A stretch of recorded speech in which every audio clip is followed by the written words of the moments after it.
very special project that the Mattock Laurel Historical Society is currently working to preserve is the 1760 schoolhouse, the Society's largest and most ambitious undertaking in years, and they will need the community's help in making the 3 R's a reality. Not reading, writing, and arithmetic, but rescue, restoration, and rejoicing.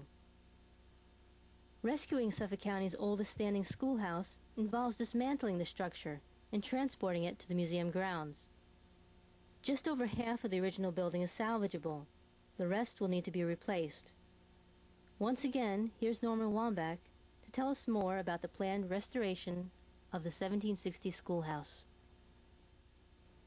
When I came to the Society in 2001, once in a while I'd hear about the old school, and that's all the information I'd hear about it. Well, I found out where it was. It was out in the middle of a farm, quite dilapidated and uncared for. So I began researching it, and it took a few years to find out that it was Mattock's first schoolhouse, and it was built about 1760. Very important building. At this point, it's the oldest schoolhouse in Suffolk County, and of course in South Old Town. Because of this importance, I feel, and everyone here in the Historical Society feels, that it should be preserved.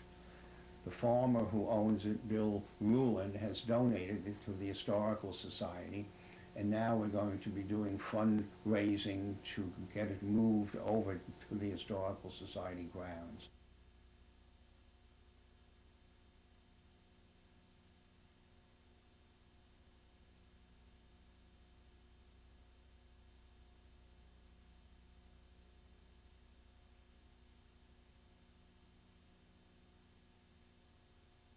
The schoolhouse is all post and beam, and it's all pegged with wooden pegs. And to move it over here, the easiest way of doing it, so they told us, was to dismantle it and bring 70% of it over here. About 30% of it has to be replaced. Once it's over here, when they begin to reconstruct it, they will be going to New England to replace the 30% of lumber that's no good at this point. Many of the barns in this area have been restored, and I've been watching it being done and have visited some of the sites out of a pure historical interest. And the man who is doing it, his name is Bill Gorman, and he owns a New England barn restoration.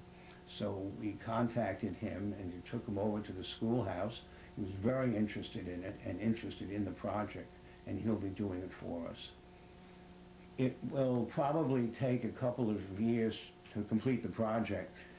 It has to be moved over here and then reconstructed completely, the roof and foundation and all of that. And over the length of time, we don't know exactly how much it will cost, but we're estimating that it will be a little over $100,000 to complete it.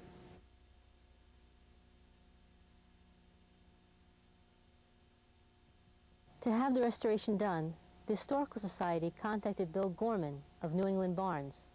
Let's join Bill in front of the old schoolhouse as he tells us about his work and about the historic timber frame structure. Hi, my name is Bill Gorman. My company is New England Barns. We've been out here on the North Fork for about 10 years working on barns and other kinds of buildings. I came here from Connecticut. I started actually doing barns in Connecticut.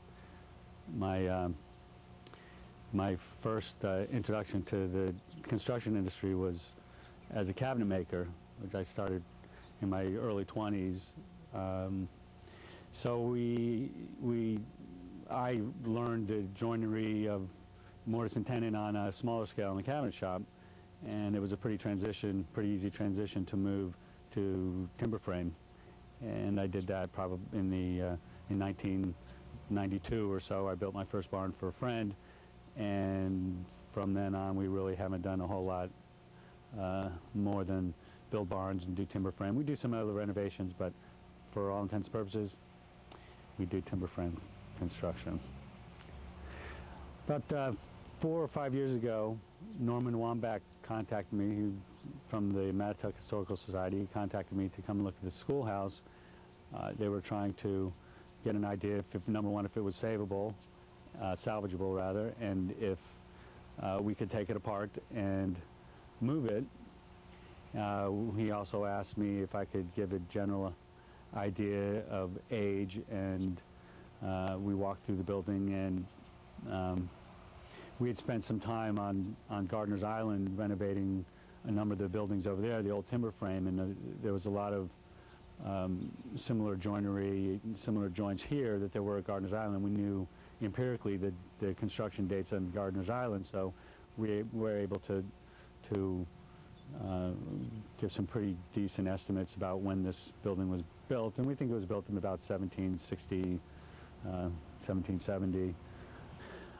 Timber frame construction, as you know, is comprised of posts and beams, which are verticals and horizontals.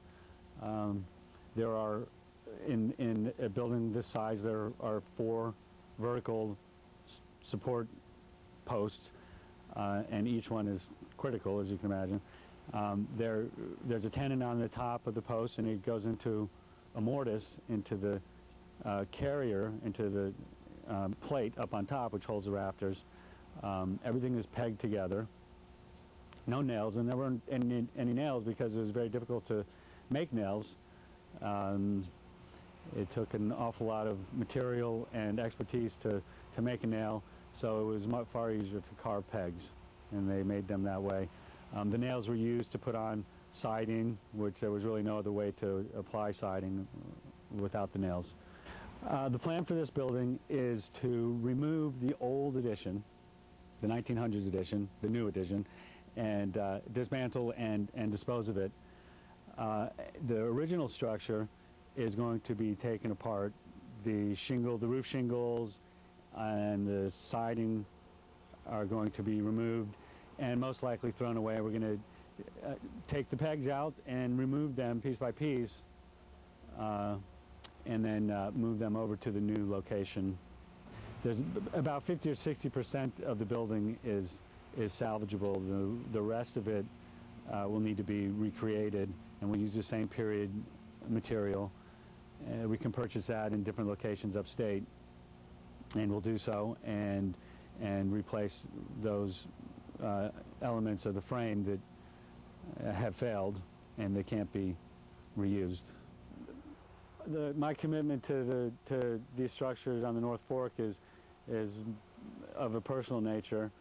I think the heritage of North Fork is far too rich and valuable to let go into disrepair. I find nothing more unfortunate than seeing an old building of the 17 or 1800s that's fallen to the ground and it's rotting away into the mud and the weeds. And so whenever possible, we come in and redo what we can to keep a building standing.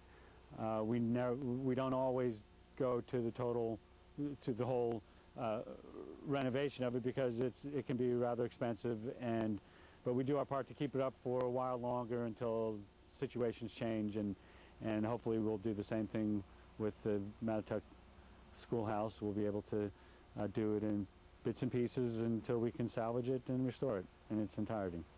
My name is Bill Gorman. My company is New England Barns. Hopefully one day we'll be standing in front of this building in its renovated glory, and we hope that you join us in our efforts to preserve the Matatuck Schoolhouse.